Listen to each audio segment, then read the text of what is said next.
I want to introduce you to this idea of imperfectionism, not perfectionism, imperfectionism, accepting that things are not going to be perfect. First things first, I know that so many of us who are in the creative fields, and by creative, I include business because business so often includes creating marketing campaigns and messaging and products and offers that are inherently creative. They're a creative way to solve a problem. And it's easy for us in these creative endeavors to try to get it perfect, to try and get it just right the first time. And the reality is you never will. And in fact, that pursuit can be unhealthy. And it's definitely the enemy of your success. There's an idea that I want to share with you that done is better than perfect. Because when something is undone in the pursuit of perfectionism, you will always be falling short because you won't be actually putting it out there to receive feedback. And when you receive feedback from the market, that's how you figure out, and I say the market, but from any audience, that's how you figure out what's going to make this perfect. And so you may try a version 1 of your offer and you can spend years trying to get it right before you ever put it out and realize that nobody actually really cares. Or you can try version 1 of your offer and get it done as quick as possible and get some feedback that, hey, this is missing something. Oh, we love this, but we don't like that, or we need more here, or you could leave that thing out entirely. And you're going to get that feedback and it's going to be better. And then you're going to get more feedback and it's going to be better. And you're going to get more feedback and it's going to be better. And you have to get it done the first time. You have to get it out the door the first time. You have to ship it the first time in order to get that feedback. And if you don't do that, if you spend years in pursuit of perfectionism inside your own head, inside your own creative laboratory, whatever that laboratory looks like, you are completely restricting your ability to make it perfect because you're not getting that feedback of putting it in the market. So the number one thing that comes that you need to learn if you want to overcome perfectionism and learn to accept imperfectionism is acceptance. You need to learn to accept that what you put out is not going to be perfect. And that's not only okay, but that's a good thing. If you can accept yourself as being imperfect, if you can accept yourself as not being everything that the world needs you to be, that's a very healthy place to be because you can find opportunities for improvement. You can find opportunities for growth. If you force yourself unfairly, I think, to try to be perfect for the world in whatever creative thing you're putting out, or heck, even in your own personality, you're holding yourself to an impossible standard.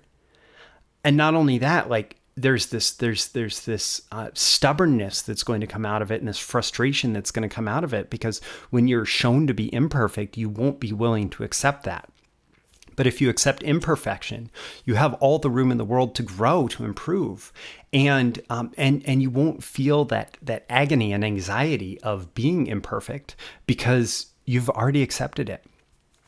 And so, applying this to marketing, applying this to business building, I love the idea of minimum viable something, right? So in the Silicon Valley, following the lessons from a book called The Lean Startup, more and more businesses have embraced the idea of putting out a minimum viable product. Now, a minimum viable airplane needs to actually fly and land safely, right?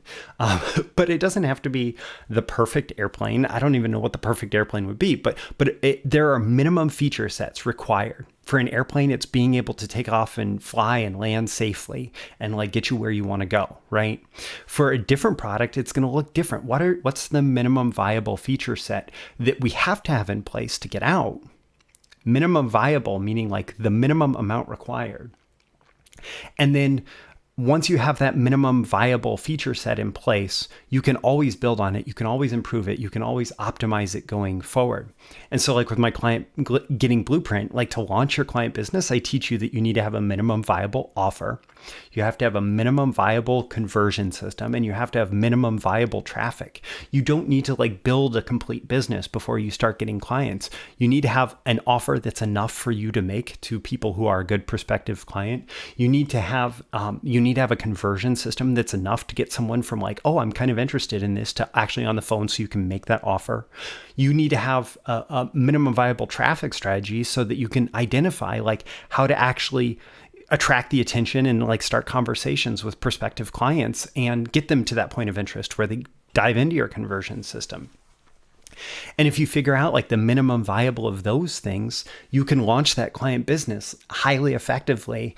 And then you can always improve it and grow it and like build a more complex funnel and build automation and all of the great things that you can do and all sorts of paid traffic. But if you don't do the minimum viable, you're not going to figure out like what works and what doesn't work about all of my ideas. And my ideas are imperfect. Your ideas are imperfect. All of our ideas are imperfect, and we need to accept that. Same thing applies to writing copy, writing a marketing campaign.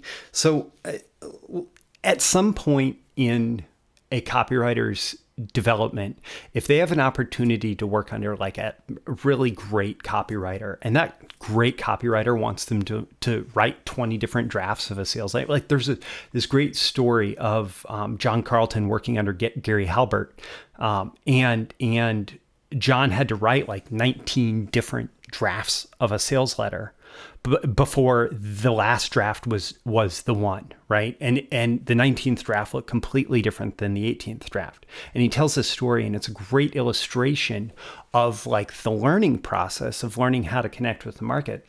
But if you apply that learning process to every single project, and you're writing 19, 20 drafts of every single sales letter, sales message, marketing, whatever, you're going to just be spinning your wheels, and you're going to be killing yourself in pursuit of perfectionism that will never happen.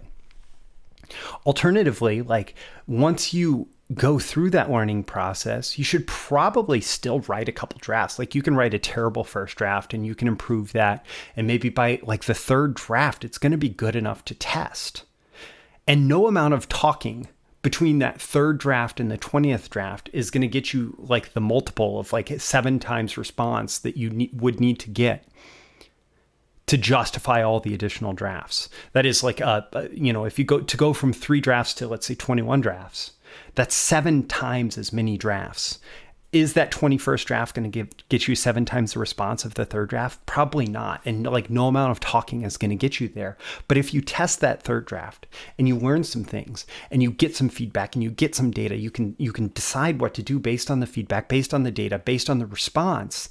And yeah, you can improve that and you can improve that. And you may eventually be able to grow to something that is like 2 times, 5 times, 7 times as much in terms of response. But you're far better off doing like 3 drafts and out the door and just being focused on getting campaigns, getting offers to the good enough spot so that you can get them into the market and get real tangible feedback.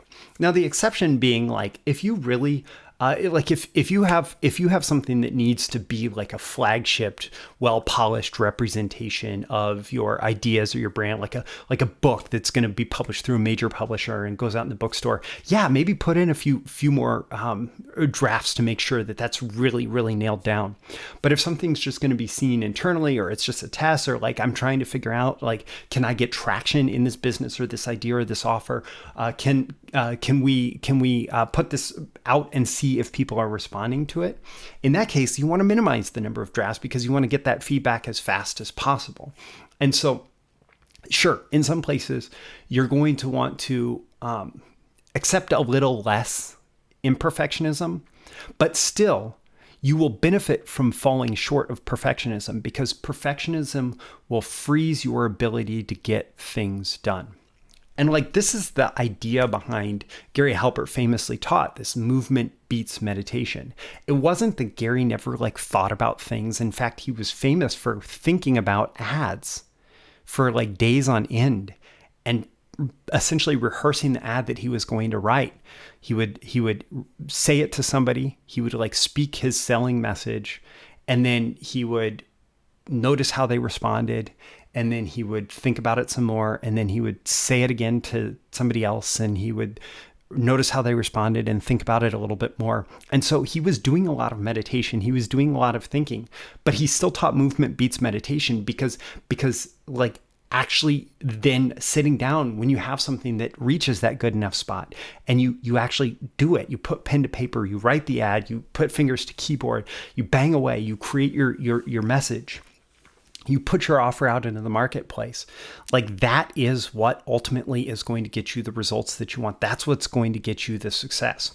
And probably more than anything, this lesson speaks to why people who are very successful in achieving whatever goal they want in the world, but it's especially noted in business, people who are very successful are typically very decisive, and they decide things. And they accept that they can be wrong. Like this decision might be wrong, but I'm going to decide it. I'm going to try it, and I'm going to see what happens. And then when I get that feedback, like, oh, that succeeded, that failed, that did okay, but it could do better. I'm going to make another decision. I'm going to act. I'm going to implement, and then I'm going to learn from that. And then I'm going to decide, and I'm going to do something, and I'm going to learn from that. And I'm going to decide, and I'm going to do something, and I'm going to learn from that. And none of those decisions have to be perfect to be put into the market to get some kind of response, to develop, to gather some kind of data. And when you accept that, like it's so much easier. It's so much like not only does success come easier, but failures are easier to deal with because you're not attached to this idea of being perfect. If you are attached to the fact that you are going to take imperfect action, and you're going to accept what comes of it, and you're going to respond, like that is such a powerful place to be,